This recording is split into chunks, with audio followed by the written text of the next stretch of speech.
Les démons nés humains sont des êtres sataniques dotés d'un corps humain. En effet, les démons ont le pouvoir de revêtir un corps humain avant même la naissance, à la conception, avant le stade embryonnaire. Les démons nés humains ou humains nés démoniaques donnent l'impression de grandir comme les autres êtres humains. Mais ce sont des êtres supérieurs dès le départ. Leurs dons et leurs pouvoirs magiques proviennent de Satan, leur maître.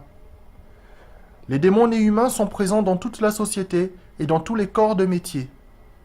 Ils sont absolument nombreux dans la sphère médiatique, sur Internet, particulièrement dans la musique, le cinéma, la comédie, les vidéos sur Internet, le journalisme, la pornographie et bien sûr la politique, car les idéologies sataniques véhiculées par ces corps de métier influent sur les masses.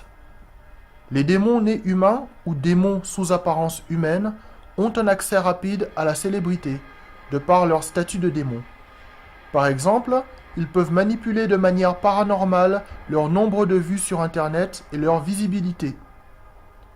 Les démons nés humains sont reconnaissables par ce qu'ils mettent en avant, et ce qu'ils mettent en avant est systématiquement contraire à la parole de Dieu. Déviance sexuelle, débauche sexuelle, pédophilie, alcoolisme, consommation de drogue, violence, amour de l'argent, starification, célébrité, vedette, star, people, ce qui correspond à de l'idolâtrie contraire à la parole de Dieu. Les humains qui pratiquent ces choses et qui ne se repentent pas iront en enfer, et c'est principalement l'objectif des démons nés humains, amener avec eux les âmes humaines en enfer, sachant que leur sort est scellé. Les démons nés humains ont été évoqués dans la Bible. En effet, les Néphilim étaient des démons nés humains, des géants issus d'accouplement entre des démons et des femmes. Les géants Néphilim sont morts, ne disposant que d'une vie humaine. Beaucoup parmi ces géants ont péri durant le déluge des eaux à l'époque de Noé. Mais les démons, en tant qu'esprits, sont évidemment restés en vie.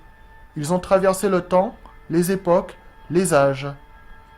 Beaucoup de figures historiques importantes sont des démons nés humains. Ce sont des démons qui ont revêtu des corps humains tout au long de l'histoire. Les démons nés humains ou humains nés démoniaques sont actuellement très nombreux dans notre société. Leur talent inimitable en musique, par exemple, est dû à leur statut de démon. C'est pourquoi ils créent des complexes et des frustrations chez les êtres humains normaux qui n'arrivent pas à atteindre leur niveau, leur talent, leurs connaissances. Ces démons nés humains sont, par exemple, des chanteuses avec une voix saisissante, des chanteurs qui font sensation, des musiciens impressionnants, des musiciennes de génie, qui pour réussir passent tous par un culte satanique comme la sodomie. Ils en font d'ailleurs la promotion.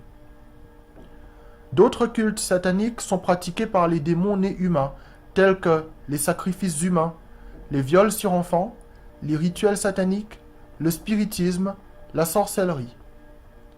Dans le monde du spectacle, dans la politique, dans l'industrie musicale, dans le jazz par exemple, l'humiliation sodomite est répandue. Il s'agit d'un des cultes obligatoires rendus à Satan. Comme cela a été dit, les démons nés humains ou humains nés démoniaques sont des êtres sous apparence humaine qui créent la frustration chez les êtres humains normaux. En effet, étant dotés de talents et de connaissances supérieures à celles des humains normaux, ils obtiennent de ces derniers une vénération et un culte de la personnalité, dans les médias, sur Internet et lorsqu'ils sont sur scène. L'existence de ces démons nés humains est dévoilée sur Internet. Certains leur donnent le nom de reptiliens, de clones, d'extraterrestres ou d'aliens. Les démons nés humains ou humains nés démoniaques, ainsi que les démons spirituels, périront avec Satan lors du jugement dernier. Ils seront jetés en enfer avec les âmes humaines qui les ont suivis. Ce qui sauvera des âmes, ce qui mènera des âmes humaines au paradis éternellement, c'est la repentance en Jésus, la foi, les œuvres de foi, ainsi que la proclamation du royaume de Dieu à venir.